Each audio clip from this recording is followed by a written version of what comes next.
On the news, a new report shows over 1,000 Nigerians killed by gunmen in June.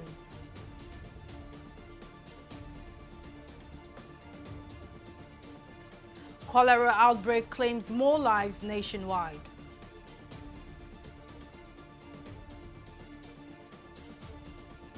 And Team Nigeria ready for action at Tokyo Olympics.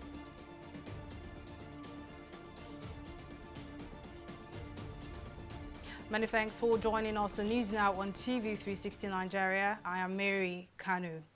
Amid rising cases of kidnappings, banditry and insurgency across the country, reports have shown that no fewer than 1,031 people were reported killed by gunmen nationwide in June 2021 alone. The reports released by security risk management company Beacon Consulting recorded diverse security incidences in June ranging from Boko Haram insurgency, armed attacks and clashes, mob violence and so on. According to the report, a total of 275 persons were killed in Zamfara State, while Kebbi and Niger states lost 93 and 91 persons respectively during the month. It also shows the majority of the cases were recorded in areas bedeviled by rural banditry.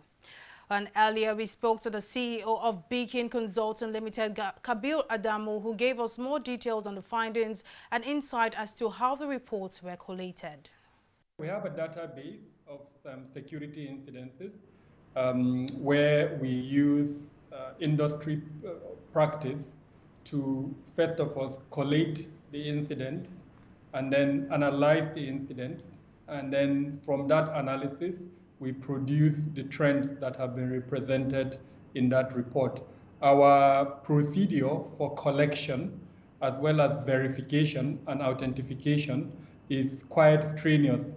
So when we receive a report, we put it through a checklist of about 124 standards. And once it passes at least about 70% of that standard, then we include it in our database. Even at that, we subject it to a peer review sort of mechanism where we have other industry practitioners, some of them in the public space, who go through what we have collected, and where they have issues with what we have added, we either edit it or we remove it. And at least 3 police officers have been killed in Enugu after some yet-to-be-identified gunmen attacked 2 checkpoints in the state. The attack was launched on Wednesday night while the police officers were on duty along Obagu Amaechi in Enugu South local government area and Amagunze in Nkanu East local government area of the state. The attackers also burnt the police patrol vehicle. Police spokesman in the state, Daniel Ndukwe, said investigations have commenced and further development will be communicated. And Yoruba Nation agitator Sunday Adeyemo, popularly known as Sunday Igboho, and his wife Rokpo were on Thursday interrogated by security operatives in Benin Republic. Local media in Benin reports that Igboho and his wife have been undergoing questioning since Wednesday following their arrest while on their way to Germany on Monday night.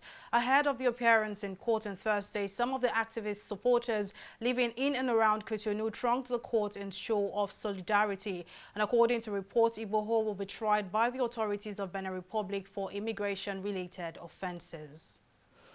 And in the last 1 month, an increasing number of cholera cases have been reported across 7 states and the Federal Capital Territory. A report by the Nigeria Center for Disease Control, NCDC, showed that 10,833 suspected cholera cases have been reported in 15 states, including the FCT, between January and June this year. FCT Minister of State Ramatu Tijani Aliyu has now confirmed that fatalities from cholera in the nation's capital have risen to 60, while suspected cases rose from 604 to 698 within 3 days.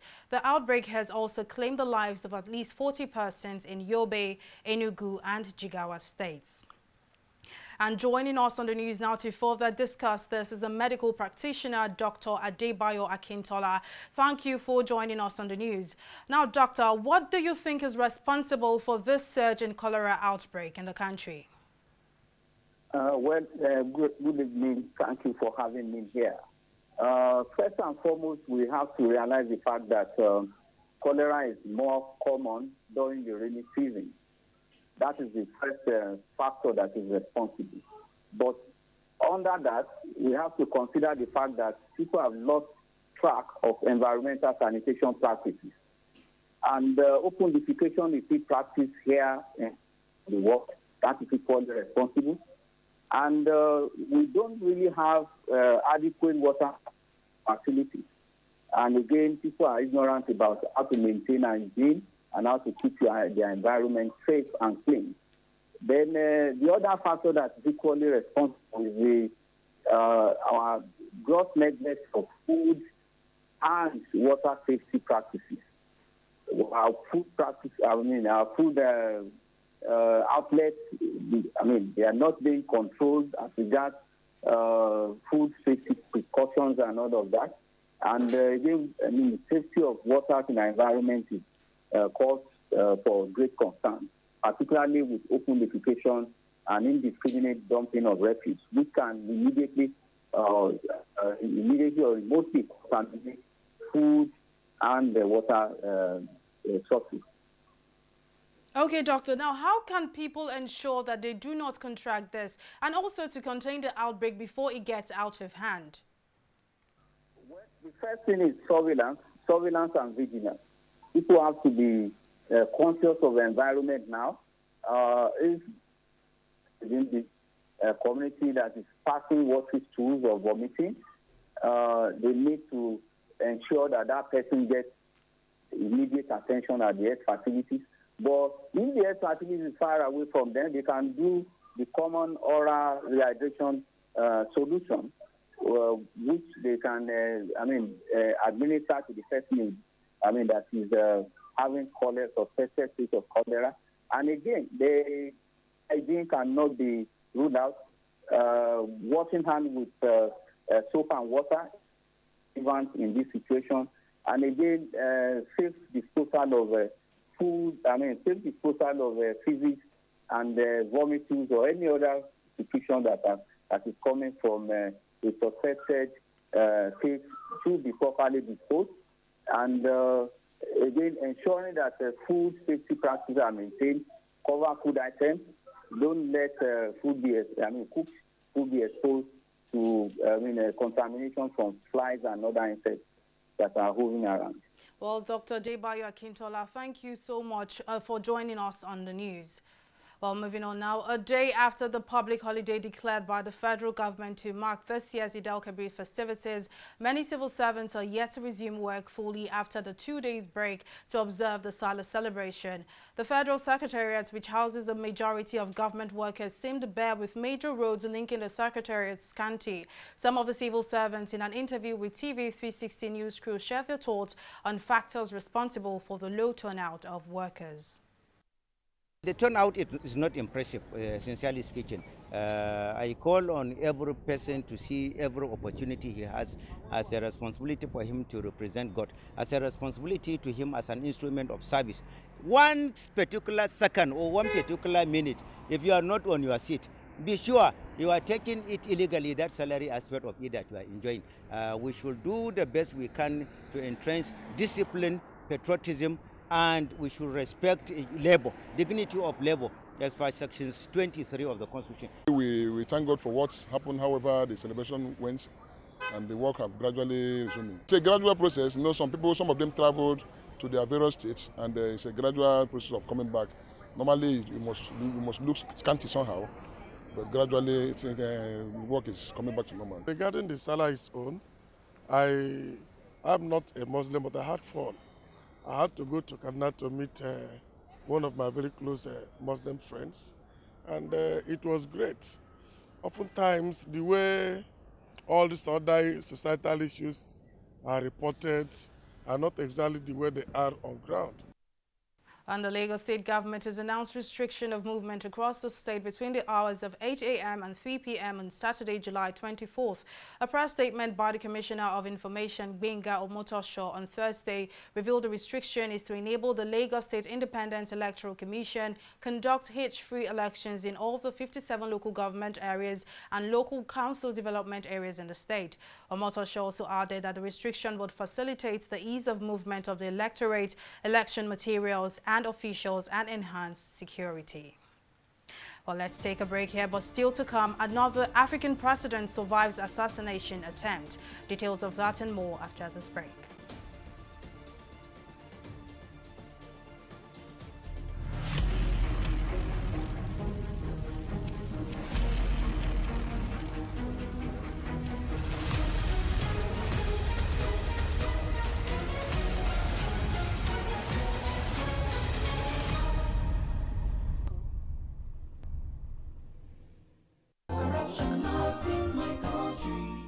Give him his shoes somewhere here, his phone and everything.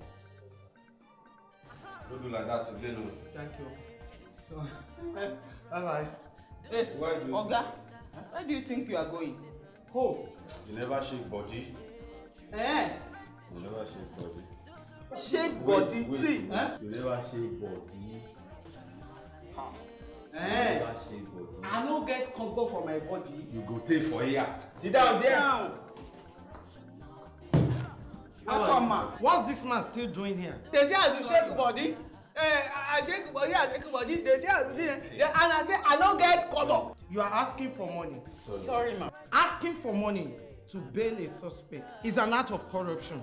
Both of you will be punished. Corruption is not allowed within the force. Remember, police is your friend. Giving and taking bribe is wrong. corruption not in my country. Stop corruption now. Corruption not in my country. Glad to have you back. Well, here's a quick reminder of some of our top stories tonight. Amid rising cases of kidnappings, banditry and insurgency across the country, reports have shown that no fewer than 1,031 people were reported killed by gunmen nationwide in June 2021. The report released by security risk management company Beacon Consulting recorded diverse security incidents in June, ranging from Boko Haram insurgency, armed attacks and clashes, mob violence and so on. We also told you that the Lagos State government has announced restriction of movement across the state between the hours of 8 a.m. and 3 p.m. on Saturday, July 24th to enable the Lagos State Independent Electoral Commission conduct hitch-free elections in all the 57 local government and local council development areas in the state. And in case you missed any of our news bulletin or for more updates, do log on to our website on www.tv360nigeria.com. You can also follow us on our social media platforms on Twitter, Instagram, YouTube and Google Plus at TV360 Nigeria. On Facebook, it's at TV360 Online.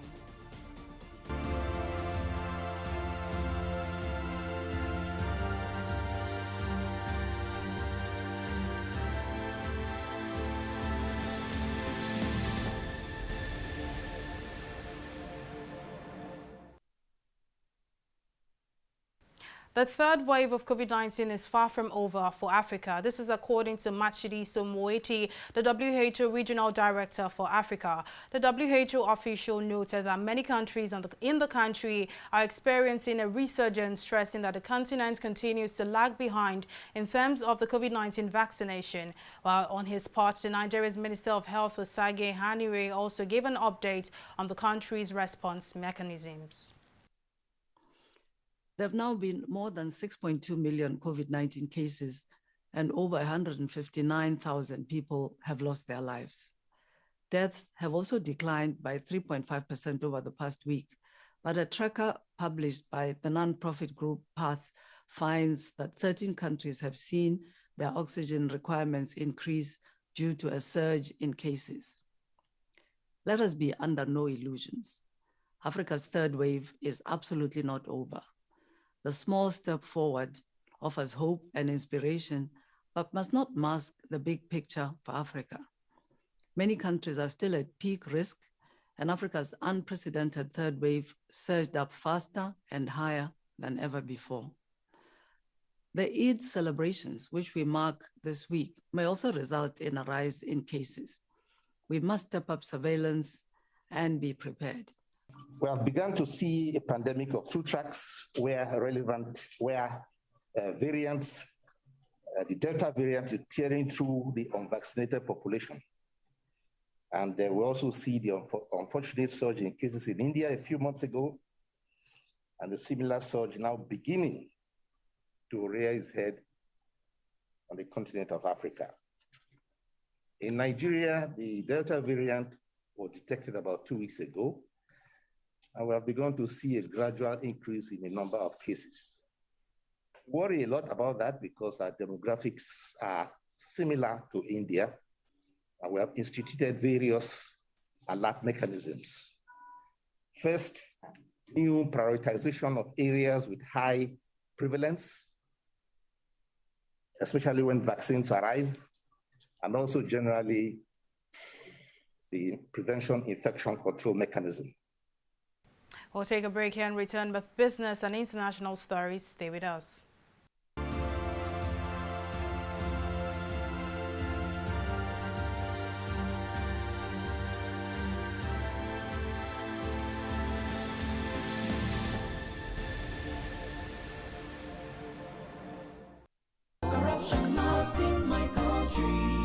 It's about the files your secretary presented to me regarding the company salary. Yes, the figures don't seem to add up. I suspect there's some form of a Discrepancy. Precisely, sir. Keep the figure that way.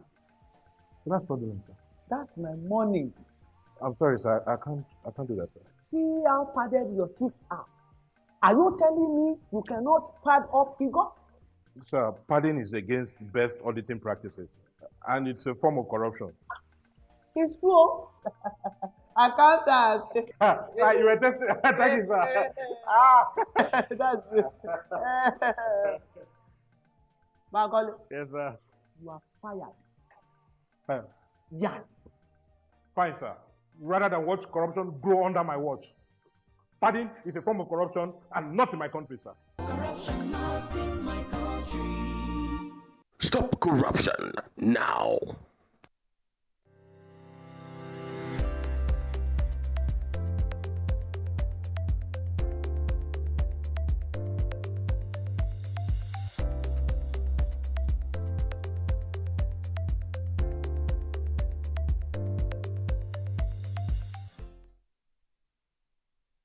Glad to have you back. Well, Abisola Adebayo is standing by with the latest in the world of business. Over to you now, Abisola. Thank you very much, Mary. Welcome to Business News. President Muhammadu Buhari has expressed dissatisfaction over reports that only 2.5% of arable land in the country is being cultivated for farming purposes.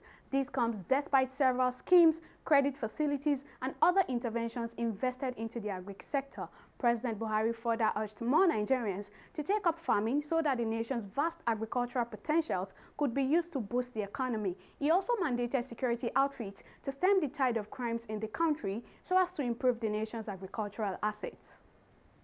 Well, joining me now to discuss this further is agri enthusiast Julius Oga. Thank you very much for joining us on News Now. Now, what do you make of reports that only 2.5% of arable land in the country is being cultivated for farming purposes, especially when the federal government says it has invested so much into the sector?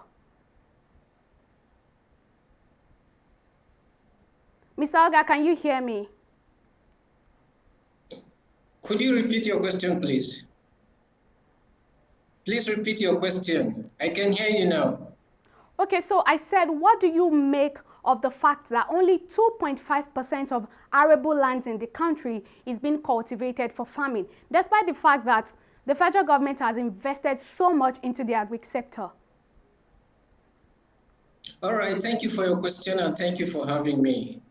Yes, that's the impression the president was trying to make, I think, is being misconstrued a little bit.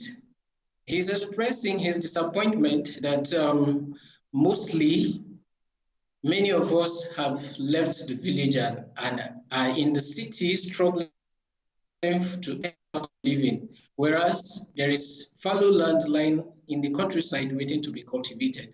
Be that as it may, to answer your question directly, I think these statistics coming from the National Economic Council, the Economic Advisory Council, I meant to say, is very, very pessimistic, if I may put it that way, because for a country with a population of over 200 million people and counting, and with a land mass of over 900,000 square kilometers, and arable land in the neighborhood of 80-something million hectares, To have only 2.5% of that under cultivation means we're in for trouble in the not too distant future. What it means is that we are not growing enough food for this population. And if we're not growing enough food for this population, it means we're going to go hungry. We're sooner or later going to be needing food assistance from our neighboring country. And that is a disadvantage because we have the land mass, are able enough to produce the food to feed ourselves. That's on the one side. On the second side, the reason for much of the land also not being under cultivation at the moment is as a result of insecurity. In many states in the north central and in the northwest, where there are so many communities that subsist on agriculture, people have been frightened out of their farms. People have been frightened out of the villages and are moving into refugee camps. And if we are not cultivating our land and producing in the season of cropping, then what are we going to eat when we're out of the season? Mr. Oga, what do you suggest that the federal government do in this situation? One, we have to contend and contain the spirit of insecurity that is ravaging the land. Two, the federal government must continue to make that extraneous efforts to encourage young people and strong people and capable people and interested people to go back into farming. If people go back into farming and they are not driven out by insecurity, they will stay in the farm. There are a lot of young people who actually want to farm, but who lack inputs. Those people need to be encouraged with inputs so that they can go back to the land. Oh, so now, Mr. Oga, unfortunately, that's how much we can take on the news. Thank you so much Thank you for very your time. much. We'll Thank take you. a pause here and return with stock market review.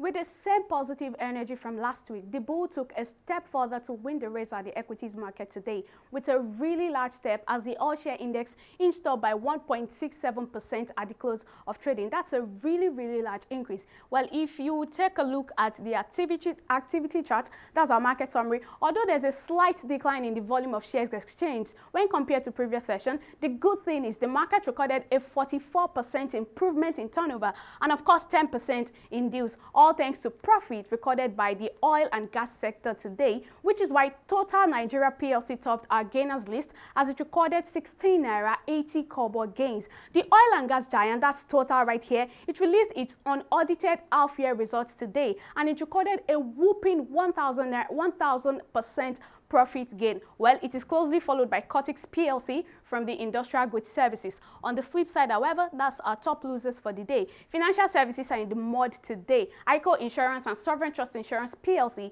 they led 12 losers as they both recorded a combined 12 kobo loss. Moving on to our foreign markets, that's the FTSE, the Dow Jones and the Nikkei. London stocks FTSE was held back by the oil and mining stocks, countering strong gains in a variety of other sectors and seeing it drop below the 7,000 today. The Dow Jones in the same vein also fell on a surprise jump in jobless claims in the country. That's why it's in the 0.068% declining territory. But finally, fortunately, Japan stocks Nikkei, it snapped a 5 days losing. It's not even like it's over a week that the Nikkei has been in the red. But today, it snapped up as investors bought stocks on dips over cautious earning optimism ahead of a long weekend that will mark the start of Tokyo 2020 Olympics. That's all on stock market review. Over to Mary for the rest of the news. Oh, thank you very much for that update, Abisola. Moving on now, and in international news, a few hours an assassination attempt on the interim president of Mali, Assimi Goïta, was foiled. Authorities in Madagascar say they have arrested several foreign and Malagasy suspects over a suspected plot to assassinate President Andry Rajoelina. A statement from the Attorney General on Thursday revealed the arrest took place on Tuesday as part of an investigation into an attack on state security and accusations that the suspects also plan to eliminate and neutralize a number of senior political figures. This comes about 3 months after Chadian President Idriss Deby was killed on the war front by rebel fighters. Well, I'm now being joined on the news by Achike Chude, a global affairs analyst, to discuss more on this. Thank you, Achike Chude, for joining us on the news. Now, these incidents are becoming rather too frequent. Now, what do you think is responsible for this aggression? Well, I think there's a general state of instability in the African continent, and you just made allusion to what happened to the latest attack some hours back on the interim president of Niger, I mean on Guaita, and the assassination of the former president. And with this one again that is happening is clearly an indication that all is not well. Clearly an indication that there's deep-seated socioeconomic problems in these countries. And the fact that it would appear that governance is not as it should be, and that the people would seem to be reacting one way or the other. And of course, when you talk about military intervention in politics, I think the military, for instance, just wants to give any excuse to want to take power, because ultimately, at the end of the day, the essence of political power is to improve on the lives of the people, ensure the security of the people. But in most cases, what happens is that the new landlords, the new people who take over, end up making the situation much worse than it was before. And so it's just an excuse. We are yet to get details about all of what happened, exactly in Madagascar. But as time goes on, much more information will come out. Nola Chike, global affairs analyst, thank you very much for joining us on the news. And moving on, up next is Entertainment Report on News Now.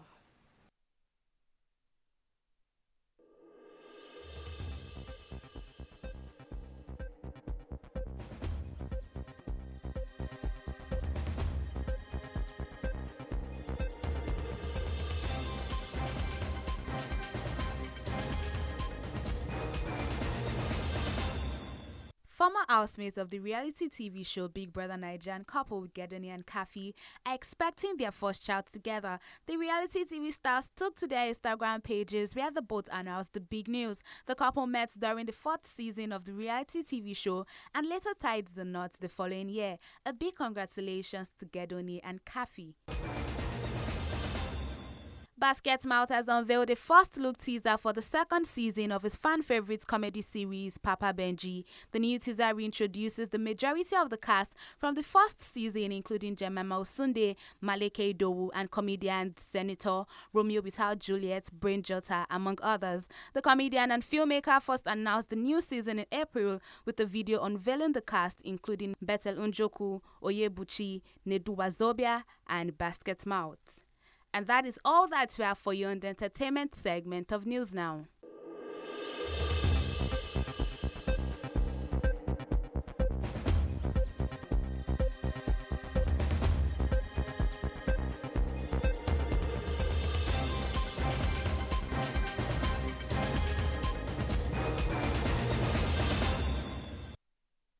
And now in sports, it is less than a day to the opening ceremony of the long-awaited Tokyo 2020 Olympic Games, and everything seems to be going well for Team Nigeria. The country's camps say all the athletes are fit and ready for action at the Games. Some of the athletes who spoke to TV360 Nigeria disclosed their level of preparations for the Games.